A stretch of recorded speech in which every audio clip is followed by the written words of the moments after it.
আজকে আমাদের কালী পুজোর পিকনিক ছিল। 100 কেজি চিকেন অ্যান্ড 50 কেজি রাইসের এস্টিমেট ছিল।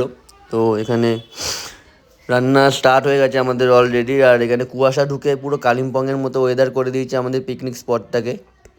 খুবই অ্যাস্থেটিক্স লাগছিল। এদিকে রান্না হচ্ছে সাইডে, পুরো কুয়াশা ভরে গেছে।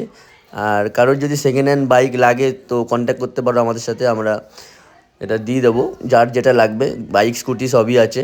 আর এখানে আমাদের বোম নিয়ে চলে এসছে বোমম্যান। তো পিকনিক স্পটের পাশেই বোম ফাটানো হবে, মাঠ আছে। এখানে আমাদের অলরেডি বিরিয়ানি রেডি হয়ে গেছে। সবার খুব খিদে পেয়েছিল, সবাই খাওয়া দাওয়া স্টার্ট করে দিয়েছিল সন্ধ্যে 6টা থেকে। এখানে রাজা জল বেশি খাচ্ছে আর বিরিয়ানি কম। আর লাস্টে সুজয়দা কিছু বলার ট্রাই করছে, তো তার আগেই ক্যামেরাটা ঘুরিয়ে নেবো। আর এদিকে আমাদের ক্যাটারিংয়ের ছেলে চিকেন চাপ দিতে দিতে হাঁপিয়ে যাচ্ছে। আর আমরা বাউন্সারও নিয়ে এসেছিলাম গার্ড দেওয়ার জন্য, কারণ আশেপাশে অনেকে আমাদের সাথে কিছু করতে পারে পিকনিক দেখে। আর এখানে ক্যামেরা দেখে বাচ্চাটা আরও বেশি করে খাচ্ছে, তাড়াতাড়ি করে খাচ্ছে। আর গুড্ডু আর কুনাল অনেক খিদে পেয়েছিল, তাই হাঁড়ির মধ্যে হাত ঢুকিয়েই খেয়ে।